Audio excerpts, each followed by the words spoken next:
Vamos falar sobre musicalização no mês de agosto. E aí, como que tá esse mês para você? Tudo preparado?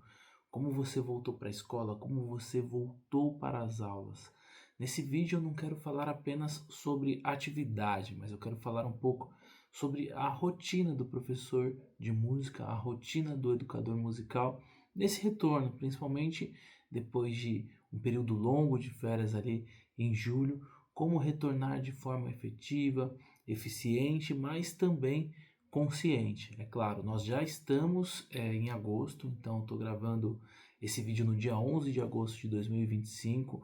O mês já está rolando, então algumas datas que eu vou falar com dicas talvez até já passaram, mas eu acho que mais importante do que você se planejar, do que você criar estratégias, é você entrar bem, firme e forte nesse mês, sabendo exatamente o que você quer, onde você quer chegar e como você pode evoluir, progredir na sua jornada como educador musical, ok? Então, se esse conteúdo faz sentido para você, se inscreva no canal, deixe um like, compartilhe com seus amigos e também seja um membro do canal. Hoje eu estou aqui num ambiente diferente, durante toda essa websérie da musicalização nos meses diferentes do ano que eu me propus a fazer nesse ano de 2025 como um registro, como um vlog pessoal, para deixar aqui no YouTube para as próximas gerações até. Eu tenho testado ambientes diferentes para gravar o vídeo, então se você gostou desse ambiente, escreve aí nos comentários também. Vamos lá, pessoal. Mês de agosto, né? A gente volta das férias e eu já ouvi muito assim, por exemplo, dos meus colegas. Agosto não tem fim. O mês de agosto é interminável. Ou então, o mês de agosto é o mês mais longo do ano. Você já ouviu isso também? Como que você recebe isso, né? Eu não quero, assim, ser aquela pessoa que traz um monte de regras, mas eu quero trazer algumas reflexões que eu tenho trazido para minha vida, que eu tenho colocado em prática e que de repente pode também fazer sentido para vocês. Esse ano, quando eu voltei de férias, eu pensei, cara, eu não quero me deixar levar assim por essas máximas, sabe? Porque assim, mês de agosto, na verdade, se a gente parar para pensar, principalmente quem tem férias em julho, como é o meu caso, um mês de férias, é o mês que a gente volta mais renovado, né? Então, ou seja, é um mês que tem tudo para ser um dos meses mais eficientes, um dos meses mais legais do ano. E então, se a gente já chega no mês de agosto com essa ideia de, poxa, esse mês não acaba nunca, eu acredito que a nossa jornada, o nosso retorno como educador musical pode ser um pouco maçante. E não é essa a intenção. Então eu fiz um vídeo, recentemente um vídeo curto, falando sobre o frescor das férias, né? Que para mim o grande desafio de voltar das férias é manter esse frescor. Sabe aquela primeira semana de aula que você vai e, e tem aquela sensação, nossa, hoje eu tô mais paciente, parece que o dia tá mais leve, tá passando mais rápido. Já pensou que legal você trazer isso até o final do ano, assim, para o segundo semestre, tipo esse frescor de renovo? Porque de fato a gente passeia, a gente desconecta dos alunos, da escola, e a gente fica renovado, né, em agosto. Então a gente tem que tomar cuidado para, e eu tento tomar cuidado para nesse retorno não assim, isso não tem um prazo de validade curto, sabe? Aquela sensação que você tem às vezes depois de uma ou duas semanas já trabalhando, de que, cara, já tô cansado, acabei de voltar de férias. Eu não quero isso para mim. Então eu tenho me desafiado a encontrar esse frescor de alguma maneira ao longo de todo o fim do semestre. Eu quero levar isso para mim até lá em dezembro, sabe? Tipo, cara, não, tem alguma coisa aqui que, poxa, tem um frescor aqui, tem uma novidade, tem uma vontade. Porque no fim, hoje é dia do estudante, dia 11 de agosto. Cara, a educação, né, quando a gente escolhe ser professor, é muito por aquilo que a gente pode entregar, né? Não quero romantizar, mas por aquilo que a gente pode entregar para os nossos alunos. Então, tem uma passagem bíblica que diz assim: você será reconhecido pelos seus frutos. Então, eu já estou caminhando para uma idade que assim, eu já tenho alunos que estão aí no mercado da música. Então, o que me dá mais orgulho é falar: poxa, ó, esse cara aqui foi meu aluno, sabe? Esse profissional foi meu aluno. Então, assim, as férias é legal, é muito bom e tudo, mas o professor só se faz na sala de aula. Então é mais ou menos isso que eu quero trazer para você. Então tente manter esse frescor. Nós vamos falar sobre atividades aqui também, vou dar algumas dicas para o mês, mas eu acho importante a gente ter essa reflexão. Poxa, legal, acabaram as férias, mas que bom que eu tenho meu aluno. Desculpa, pessoal, porque é o aluno que me faz professor e você será reconhecido pelos seus frutos. Então, uma mensagem para te encorajar nessa volta às aulas, certo? Outra coisa, algumas datas importantes, né? A gente já volta, como eu tinha dito, nos meses anteriores, a gente já volta com o Dia dos Pais aí em cima, né? Com tudo. Eu apresentei Dia dos Pais na semana passada, inclusive eu coloquei um vídeo shorts, um corte, um pedacinho de uma apresentação. Se você não assistiu, vai lá, assiste, eu vou deixar aqui na descrição. Tudo que eu falar aqui de material meu, eu deixo na descrição para vocês, envolvendo outros vídeos aqui do canal, ou curso, ou material para você baixar, enfim, vai estar tudo organizadinho aqui na descrição para você. Então, eu já voltei com essa demanda. Eu acredito que você que trabalha em escola, você que é professor, professora, também já tenha tido essa demanda, o que é muito legal, mas nós, como quem já está acompanhando a websérie, a gente já se preparou antes, né? Lá em final de maio, começo de junho, a gente já estava ali olhando para esse período do ano. Então, para mim foi muito tranquilo, assim, foi só retomar o que já estava sendo ensaiado e entregar a apresentação. Então, uma data importante no mês de agosto. Não sei como foi para você, você pode até escrever aqui nos comentários também, falando como foi essa questão do Dia dos Pais, ou se de repente a sua escola já não tem mais apresentação do Dia dos Pais, enfim. Então, uma data importante é em agosto. Outra data importante, passou recentemente, é o Dia Internacional dos Povos Indígenas, né? Nós temos o Dia dos Povos Indígenas aqui no Brasil, se não me engano, é abril. Mas existe essa data que é o Dia Internacional dos Povos Indígenas. Então é uma data que eu acho que é legal para você trabalhar música, instrumentos musicais indígenas. Um dos meus vídeos com maior visualização aqui do YouTube é uma atividade de percepção dos instrumentos indígenas, então vou deixar aqui também o link na descrição. Eu tenho uma atividade também que é a música dos três povos, então é uma atividade para ensino fundamental 1, que tem um material bem bacana também disponível aí para quem tiver o interesse. Vou deixar aqui também, é legal trabalhar nessa época do ano, tá? E dia 22 de agosto nós temos o Dia do Folclore. O Dia do Folclore também é uma data importantíssima que as escolas pedem, assim, e tem várias abordagens, né? Você pode trabalhar o Dia do Folclore de uma forma com a educação infantil e de uma forma totalmente diferente com o ensino fundamental, né? Então, normalmente com a educação infantil eu entro com as cantigas folclóricas, brincadeiras folclóricas, tudo com muito movimento, tudo muito lúdico.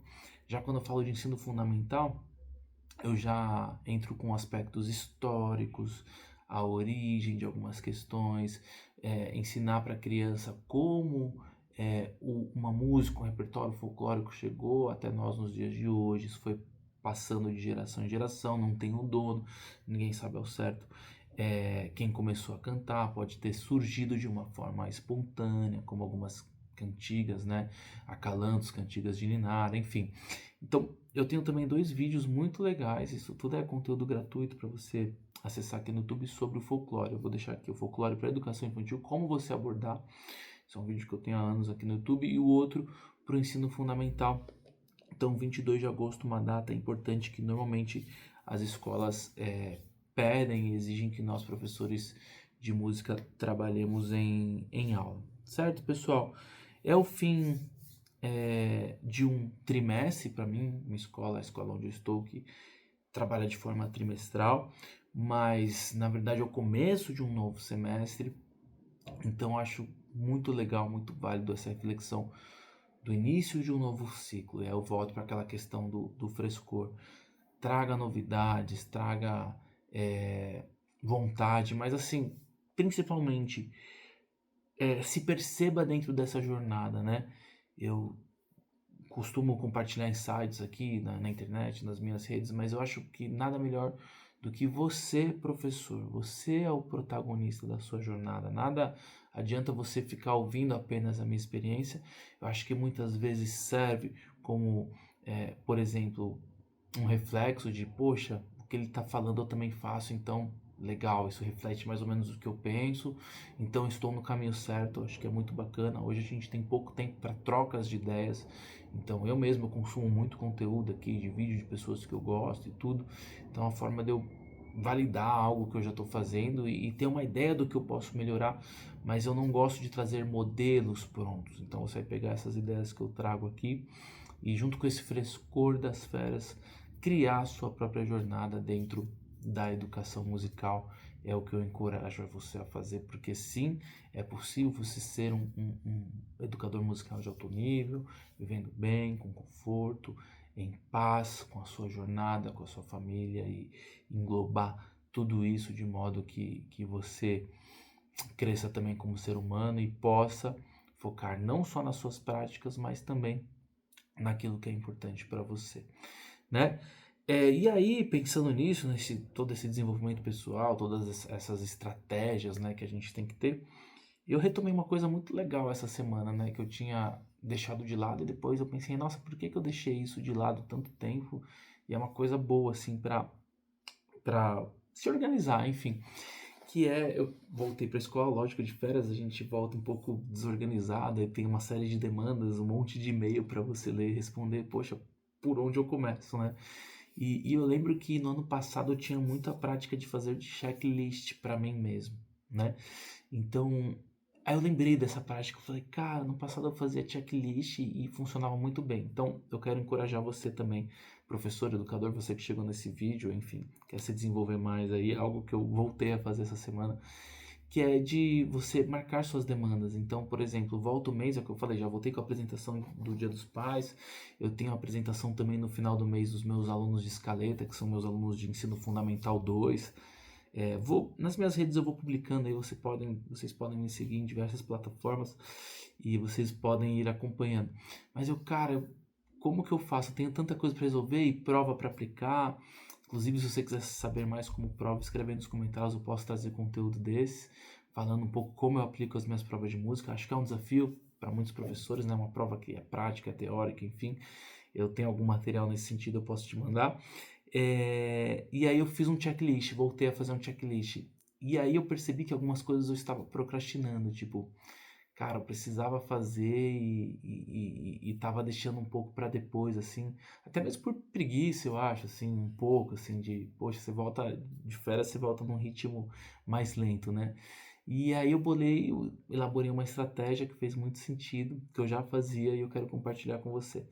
Então vamos supor, você tem ali uma demanda que você urgente, vai, sei lá, vamos supor, eu preciso fechar as notas dos meus alunos daquela turma que tem 40 alunos, que é uma turma muito grande, eu ainda não peguei para fechar porque vai demandar, vai demorar. Então o que que você faz? Faz um checklist, coloca tudo que você precisa fazer no dia, checar os e-mails, lançar conteúdos e faltas no sistema da escola, enfim, levar meu carro para lavar, ir ao supermercado, aí você coloca lá, fechar as notas daquela turma gigante que eu tenho. Coloca lá no seu checklist. Aí você vai fazendo as coisas, à medida que você vai fazendo as coisas, naturalmente você associar que tudo que está ali é fácil, porque você colocou tarefas que são fáceis do seu cotidiano. A hora que chegar ali naquela coisa difícil, cara, eu garanto, você vai fazer aquela coisa difícil e vai parecer fácil, porque você já associou com outras atividades fáceis. Tá entendendo? Escreve aí se faz sentido para você. Então, essa prática do checklist eu tinha deixado de lado nos últimos meses, mas eu tô retomando em agosto, então para mim faz muito sentido, principalmente que a gente volta meio desorganizado. Aí vamos supor que você não conseguiu, sei lá, você fez o checklist, mesmo assim você não resolveu aquela demanda.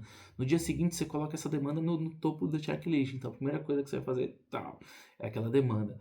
Fechar as notas daquela turma de 40 alunos, enfim, porque você precisa fechar essa nota, porque o trimestre está acabando, isso e aquilo, e vai ser a primeira demanda do seu checklist do dia seguinte. E aí, cara, não tem pra onde correr, você vai ter que resolver isso.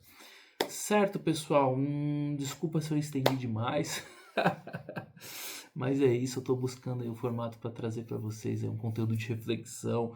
Quero falar de educação, mas eu não quero ficar, sabe, apenas, como que eu posso dizer, dispensando aqui regra, isso, aquilo, dizendo o que você tem que fazer. Não, você sabe o que você tem que fazer e se o que eu trago aqui faz sentido para você, Se inscreva, dê um like, compartilhe e eu desejo muito que você encontre todo sucesso e sabedoria aí para seguir nessa jornada, nessa missão que é ser educador, que é ser professor, que sem dúvida é a missão, uma das mais lindas que existe no que nós chamamos de humanidade, ok? Um beijo, nos vemos no próximo mês.